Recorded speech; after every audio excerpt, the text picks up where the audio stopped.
អានូទីនធ្ងន់ក៏ហើយម្ដងនេះមេធាវីជំរុញឲ្យពលរដ្ឋរងគ្រោះដោយសារទឹកជំនន់ប្តឹងរាជរដ្ឋាភិបាលថៃរាជធានីបាងកកសកម្មជននិងជាមេធាវីលោករណរងកែវពេជ្រកំពុងជំរុញឲ្យជនរងគ្រោះដោយសារទឹកជំនន់ចាត់វិធានការផ្លូវច្បាប់ប្រឆាំងនឹងរាជរដ្ឋាភិបាលថៃជំវិញការព្រមានយឺតយ៉ាវការគ្រប់គ្រងមិនបានល្អនិងការបរាជ័យនៃហេដ្ឋារចនាសម្ព័ន្ធដោយនិយាយថារាជរដ្ឋាភិបាលគួរតែទទួលខុសត្រូវចំពោះទឹកជំនន់ដែលបានវាយប្រហារនៅស្រុកហាត់យ៉ៃនៃខេត្តសង្ខារា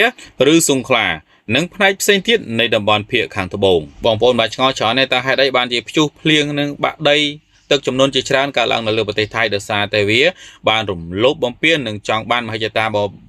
បស់ពួកវានឹងគឺជាមហិច្ឆតាមួយដែលបំពានប្រទេសជិតខាងមិនឲ្យប្រទេសជិតខាងបានសុខឥឡូវនេះគ្រោះធម្មជាតិបានទណ្ឌកម្មនៅលើប្រទេសវាឲ្យប្រទេសវាមិនបានសុខវិញម្ដងតែយើងចាំមើលលោកអានូទីនដែលជារាជរដ្ឋាភិបាលសពថ្ងៃនេះតែអាចគ្រងតំណែងបានប្រមាណខែទៅមុខទៀតបើគ្រាន់តែបញ្ហាគ្រោះទឹកជំនន់ធ្វើឲ្យប្រជាពលរដ្ឋខឹងសម្បាយយ៉ាងនេះហើយវាពិតជាមានការគប់ជួនខ្លាំងមែនទែនមិនត្រឹមតែគ្រោះទឹកជំនន់ប៉ុណ្ណេះទេឥឡូវនេះ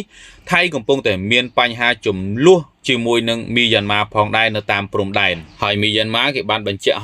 ទៀតថាគេមិនស្លូតដោយកម្ពុជានោះទេឲ្យតែហ៊ានចូលទឹកដីគេមួយជំហានគឺគេនឹងបាញ់ហើយឃើញថាប៉ុន្មានថ្ងៃនេះក៏មានការផ្ទុះអាវុធរវាងប្រទេសថៃព្រំដែនថៃហើយនិងមីយ៉ាន់ម៉ានឹងផងដែរនៅក្នុងការបង្ហោះមួយនៅលើទំព័រ Facebook ប្រធានមូលនិធិយុទ្ធនាការដើម្បីទាមទារយុត្តិធម៌សង្គមបាននិយាយថា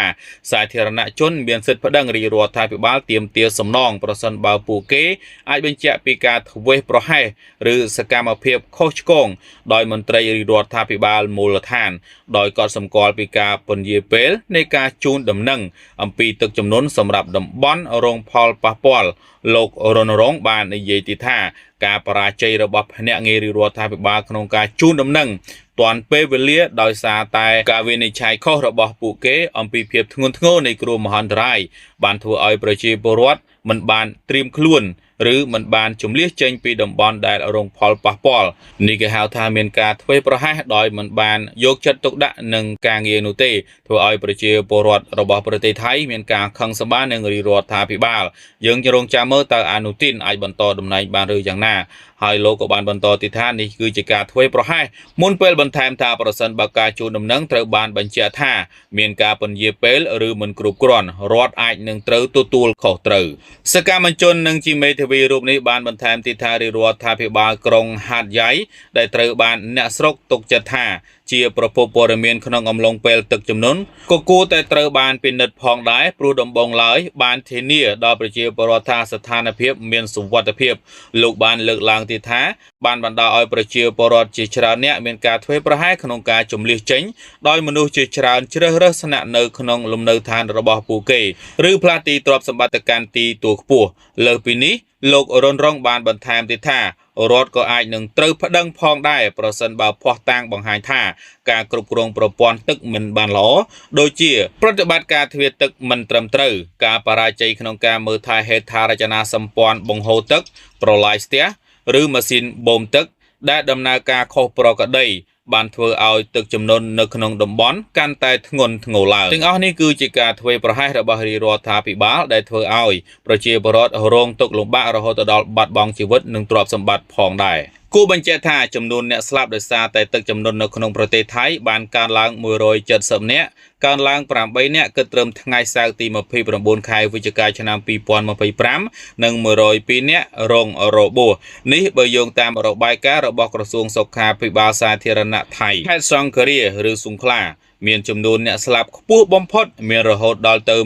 131នាក់ក្រុងហាត់យ៉ៃជាទីក្រុងធំជាងគេនៅក្នុងខេត្តសង្ខារាបានទទួលរងទឹកជំនន់ចំនួន335មីលីម៉ែត្រកាលពីសប្តាហ៍មុនជាចំនួនទឹកភ្លៀងខ្ពស់បំផុតក្នុងរយៈពេល300ឆ្នាំវិធានការសង្គ្រោះដែលរាជរដ្ឋាភិបាលថៃបានដាក់ចេញរួមមានសំណងរហូតដល់2លានបាតឬប្រមាណ$62,000សហរដ្ឋអាមេរិកសម្រាប់គ្រួសារដែលបាត់បង់សមាជិកទោះបីជាយ៉ាងណាក៏ដោយមានការរិះគន់ នជាសាធារណៈកាន់តែខ្លាំងឡើងចំពោះការឆ្លើយតបនឹងទឹកចំនួនរបស់ប្រទេសថៃហើយមន្ត្រីមូលដ្ឋានពីររូបត្រូវបានផ្អាកពីការងារដោយសារតែបរាជ័យរបស់ពួកគេលោកអនុទាននាយករដ្ឋមន្ត្រីថៃបានប្រាប់អ្នកយកព័ត៌មាននៅថ្ងៃសៅរ៍ទី29ខែវិច្ឆិកាឆ្នាំ2025នេះថាលោកទទួលស្គាល់ពីចំណុចខ្វះខាតរបស់រាជរដ្ឋាភិបាលថៃក្នុងការគ្រប់គ្រងទឹកជំនន់ហើយបាននិយាយថានៅពេលដែលលោកទៅបានទស្សនានៅតំបន់រងផលប៉ះពាល់លោកបានសុំទោសដល់ប្រជាជនដែលរាជរដ្ឋាភិបាលមិនអាចថែរក្សានិងការពារពួកគេបានតើនេះគឺជាកម្មពៀឬអ្វីបន្ទាប់ពីប្រទេសថៃបានមកឈ្លានពាននៅលើទឹកដីកម្ពុជាម្ដងហើយម្ដងទៀតហើយនេះគឺជាគ្រោះមហន្តរាយមួយដែលកម្រកើតឡើងមែនទែនរយៈពេល300ឆ្នាំហើយកើតឡើងម្ដងតើបងប្អូនយល់យ៉ាងណាដែរចំពោះសោកនាដកម្មមួយនេះសម្រាប់ប្រទេសថៃគឺមានអ្នកស្លាប់ច្រើនមែនទែនរហូតដល់100នាក់ហើយក្នុងពេលនេះតើរាជរដ្ឋាភិបាលថៃនឹងមានចំណាត់ការឬក៏វិធានការយ៉ាងណាដើម្បីជួយដោះស្រាយបញ្ហារបស់ប្រជាពលរដ្ឋនៅពេលនេះផងដែរហើយមួយវិញទៀតនោះតើលោកអនុទានអាចឈរនៅតំណែងជានាយករដ្ឋមន្ត្រីបានយូរប៉ុណ្ណាបើគ្រាន់តែបញ្ហាទឹកជំនន់ប៉ុណ្ណឹងมันអាចដោះស្រាយបានទៅហើយគាត់ជួននឹងបញ្ហាជាមួយនឹងប្រទេសកម្ពុជាឥឡូវនេះក៏មានបញ្ហាចំនួនព្រំដែនជាមួយប្រទេសមីយ៉ាន់ម៉ាផងដែរតើរាជរដ្ឋាភិបាលថៃអាចទប់ទល់អាចដោះស្រាយបញ្ហាវិបត្តិនៅក្នុងប្រទេសបានឬយ៉ាងណាតើរាជរដ្ឋាភិបាលថៃអនុទានអាចឈរនៅតំណែងជានាយករដ្ឋមន្ត្រីបានប៉ុន្មានខែទៀតតើបងប្អូនយល់យ៉ាងណាអាចខមមិនខាងក្រោមវីដេអូនេះបានបងប្អូនច្បាស់ជាយល់ហើយថាក្រោយពីលោកអនុទានឡើងតំណែងជានាយករដ្ឋមន្ត្រីមកគឺតែងតែមានបញ្ហាមិនចេះចប់មិនចេះហើយឥឡូវនេះមកជួបគ្រោះធម្មជាតិដែលធ្ងន់ធ្ងរបំផុតរយៈពេល300ឆ្នាំហើយមិនដែលមានដល់ពេលលោកអនុទានឡើងជានាយករដ្ឋមន្ត្រីគឺមានតែម្ដងអញ្ចឹងបានន័យថាអនុទាននេះគឺចង្រៃខ្លាំងណាស់គ្រាន់តែឡើងកាន់តំណែងជានាយករដ្ឋមន្ត្រីភ្លាមធ្វើឲ្យប្រជាជនធ្វើឲ្យគ្រោះធម្មជាតិកើតឡើងជាបន្តបន្ទាប់នៅក្នុងប្រទេសថៃហើយលោកមេធាវីក៏បានរៀបចំឲ្យប្រជាពលរដ្ឋដែលរងផលប៉ះពាល់ដោយសារតែទឹកជំនន់ប្តឹងរាជរដ្ឋាភិបាលផងដែរព័ត៌មានអាប់ដេតយ៉ាងណាខ្ញុំនឹងយកមកផ្សាយជូនបងប្អូនជាបន្តទៀតនៅក្នុងវគ្គក្រោយ